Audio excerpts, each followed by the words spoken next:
이 시간 우리가 은혜 받을 하나님 말씀은 예레미야서 34장 8절에서 22절까지 말씀을 제가 한 절, 여러분들이 한 절 같이 교독하도록 하겠습니다.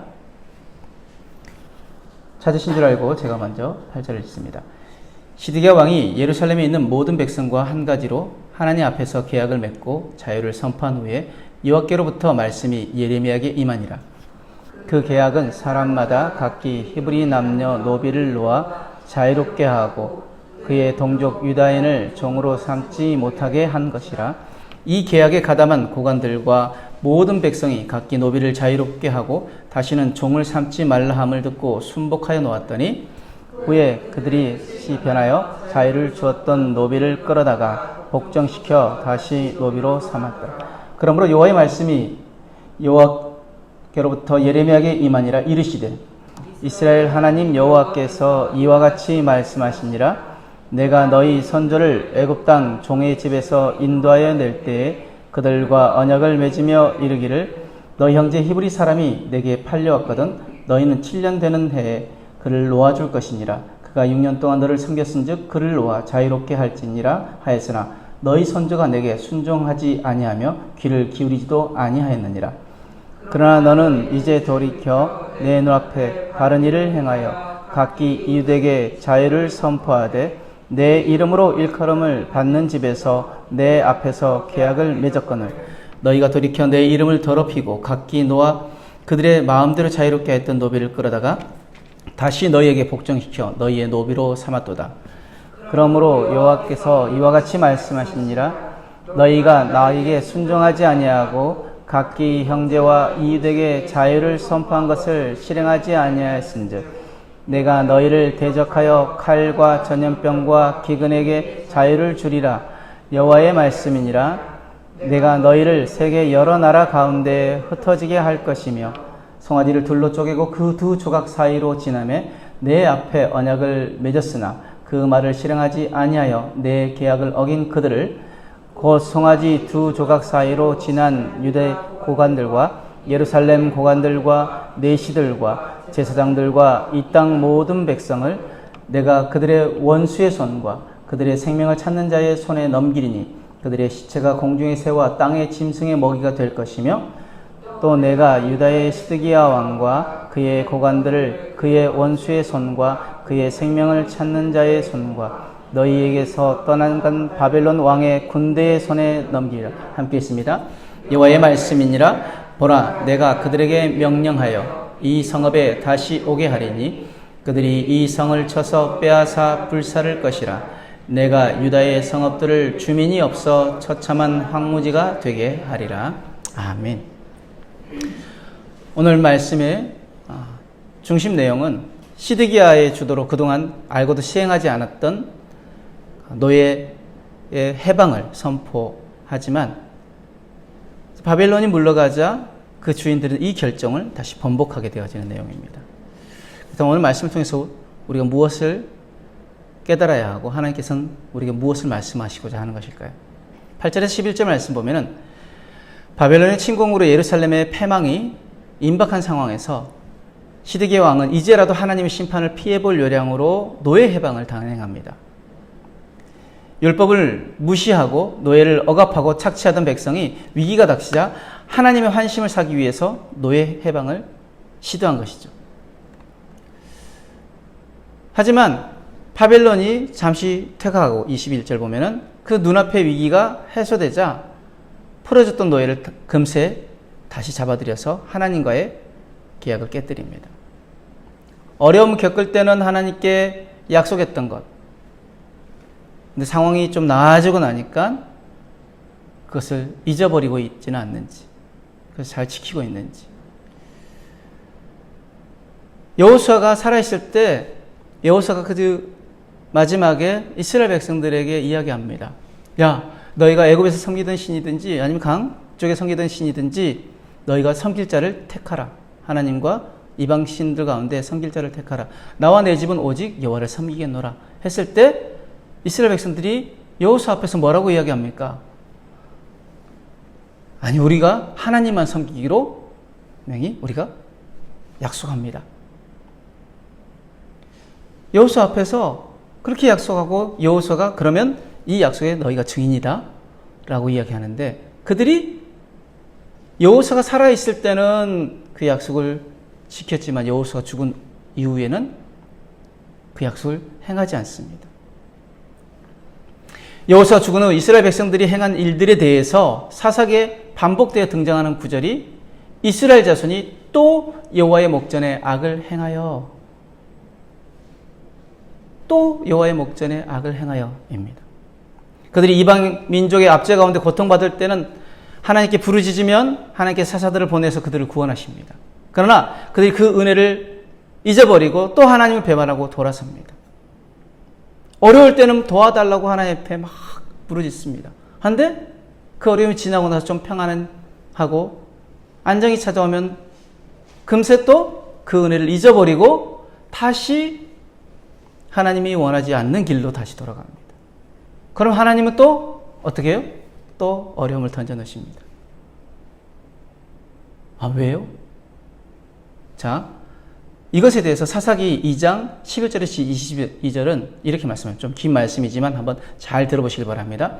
이스라엘 자손이 여호와의 목전에 악을 행하여 바알들을 섬기며 애굽 땅에서 그들을 인도해 내신 그들의 조상들의 하나님 여호와를 버리고 다른 신들 곧 그들의 주위에 있는 백성의 신들을 따라 그들에게 절하여 여호와를 진노하게 하였으되 곧 그들이 여호와를 버리고 바알과 아스타로스를 섬겼으므로 여호와께서 이스라엘에게 진노하사 노략하는 자의 손에 넘겨주사 그들이 노략을 당하게 하시며 또 주위에 있는 모든 대적의 손에 팔아 넘기심에 그들이 다시는 대적을 당하지 못하였으며 그들이 어디로 가든지 여호와의 손이 그들에게 재앙을 내리시니 곧 여호와께서 말씀하신 것과 같고 여호와께서 그들에게 맹세하신 것과 같아서 그들의 괴로움이 심하였더라. 여호와께서 사사들을 세우사 노력자들의 손에서 그들을 구원하게 하셨으나 그들이 그 사사들에게도 순종하지 아니하고 오히려 다른 신들을 따라가 음행하며 그들에게 절하고 여호와의 명령을 순종하던 그들의 조상들이 행하던 길에서 속히 치우쳐 떠나서 그와 같이 행하지 아니하였더라. 여호와께서 그들을 위하여 사사들을 세우실 때에는 그 사사와 함께 하셨고 그 사사가 사는 날 동안에는 여호와께서 그들을 대적의 손에서 구원하셨으니 이는 그들이 대적의 압박과 괴롭게 함을 받아 슬피 부르짖음으로 여호와께서 뜻을 돌이키셨음이거늘 그 사사가 죽은 후에는 그들이 돌이켜 그들의 조상들보다 더욱 타락하여 다른 신들을 따라 섬기며 그들에게 절하고 그들의 행위와 패역한 길을 그치지 아니하였으므로 여호와께서 이스라엘에게 진노하여 이르시되 이 백성이 내가 그들의 조상들에게 명령한 언약을 어기고 나의 목소리를 순종하지 아니하였은즉 나도 여호수아가 죽을 때 남겨둔 이방 민족들을 다시는 그들 앞에서 하나도 쫓아내지 아니하리니 이는 이스라엘이 그들의 조상들이 지킨 것 같이 나 여호와의 도를 지켜 행하나 아니하나 그들을 시험하려 함이라. 하나님께서 그 이방 민족들을 분명히 그 땅 가운데서 다 몰아내라고 말씀하셨습니다. 이스라엘 백성들에게. 자, 근데 다 몰아내라고 하신 이유는 무엇 때문이었을까요? 분명히 이방 민족들이 그 이스라엘 백성들 안에 섞여와 살면서 나중에는 뭐예요? 그들이 이스라엘 민족들이 하나님을 떠나게 되어지기 그것을 알았기에 그러니까 아예 그냥 다 제거하라 라고 말씀하십니다. 하나님께서 때로는 우리에게 어떤 문제를 던져 놓으실 때 분명한 것은 그 문제가 그냥 놔둬서는 위협이 되지 않는 것처럼 보입니다.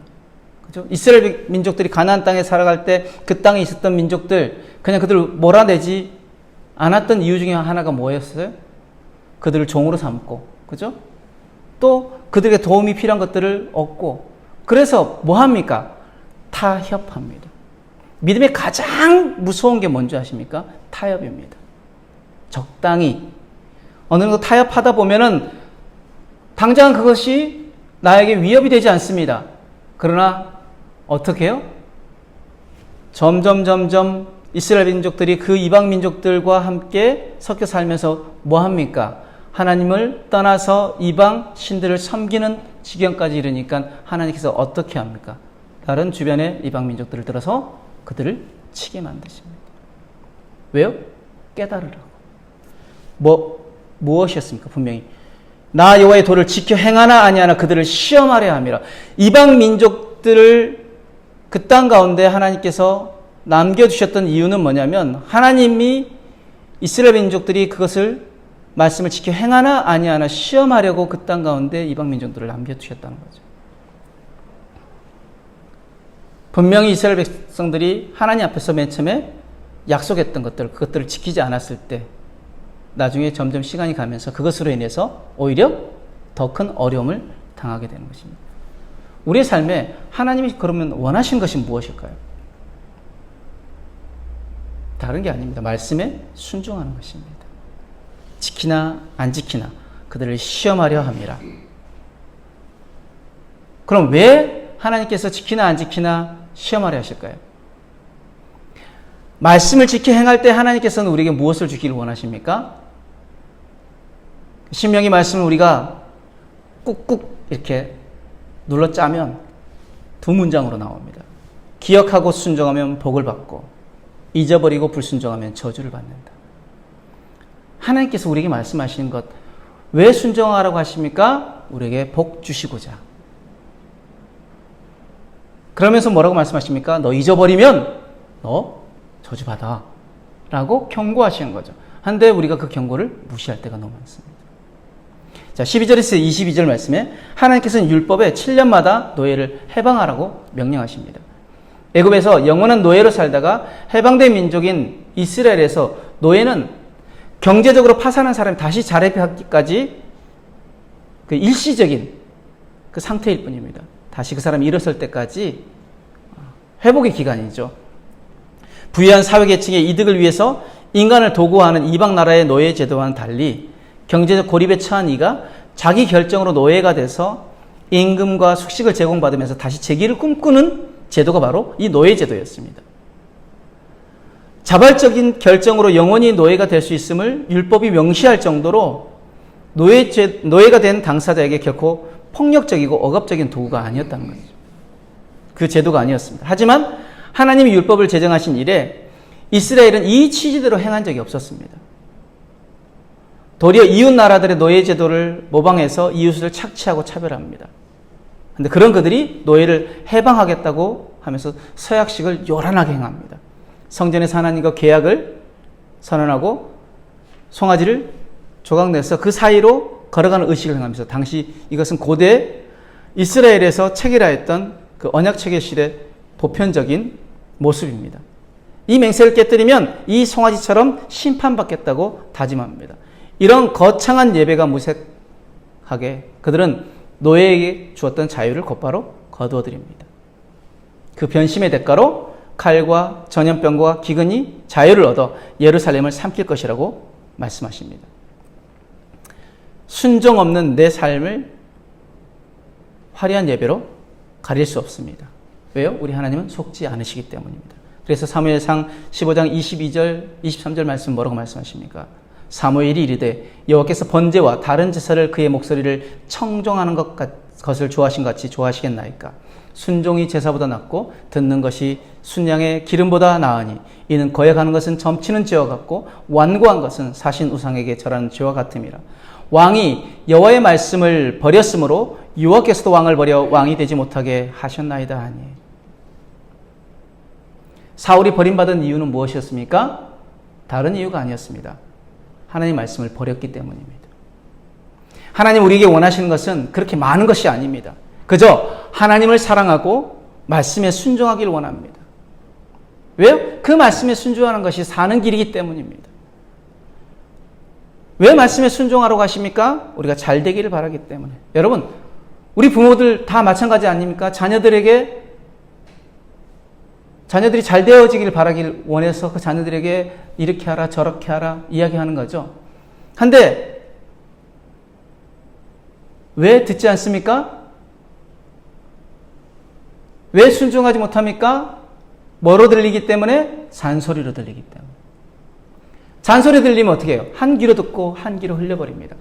하나님의 말씀이 잔소리로 들려지는 순간 우리는 그 말씀을 그냥 한 귀로 듣고 한 귀로 흘려버리게 되어진다는 것입니다. 누가 하는 일입니까? 사단이 하는 일입니다. 우리의 귀를 막아버립니다. 하나님 말씀이 들리지 못하게 만듭니다. 그래서 어떻게 하게 만듭니까? 하나님 말씀을 소홀하게 만듭니다. 순종하지 못하게 만듭니다. 당장은 괜찮아요. 이스라엘 땅에 남겨뒀던 그 가나안 거민들처럼 당장은 괜찮아요. 그러나 나중에 그것이 우리를 망하게 하는 것이 되어진다는 것입니다. 기억하십시오. 하나님의 말씀이, 오늘 내가 말씀을 읽다가 말씀이 받쳐요. 어떤 말씀이 나한테 탁 받쳐요. 그것은 뭐예요? 하나님 지금 그것을 네 삶에 손과 발로 살아내라고 나에게 주신 말씀이에요. 그럼 그 말씀을 붙잡고 그 말씀을 단 한 절이라도 살아내려고 몸부림쳐야 해요. 그것이 우리가 사는 길입니다. 그것이 하나님이 우리가 바른 길을 가게 하기 위해서. 왜요? 주의 말씀은 내 발의 등이고 내 길의 빛이라고 말씀드렸습니다. 발의 등이 되어지고 길의 빛이 되어지는 것은 무엇입니까? 우리가 방황하지 않게끔 길의 빛이 되어지겠다고 말씀하십니다. 우리가 넘어지지 않게끔 발의 등이 되겠다고 말씀하십니다. 그 말씀 붙잡고 우리가 나아가면 우리는 넘어지지 않고 방황하지 않습니다. 왜 방황하고 넘어집니까? 말씀을 붙잡지 않았기 때문에, 말씀대로 살지 않았기 때문에. 오늘도 우리 주님 말씀하십니다. 이 말씀대로 살아내라. 기억하고 순종하면 복을 받고 잊어버리고 불순종하면 저주를 받는다. 오늘 이 말씀이 저와 여러분들 심령에 새겨지기를 주님으로 축복합니다. 기도하겠습니다. 사랑과 은혜 하나님 감사합니다. 순종이 제사보다 낫고 듣는 것이 순양의 기름보다 낫다라고 하신 말씀. 오늘도 하나님 우리에게 원하시는 것, 말씀의 순종임을 깨닫습니다. 그 말씀을 오늘도 우리의 삶 속에서 손과 발로 살아내드릴 수 있는 믿음이 우리 안에 있게 하여 주시고 살아내게 하여 주옵소서. 감사하며 예수님 이름으로 기도드렸습니다. 아멘.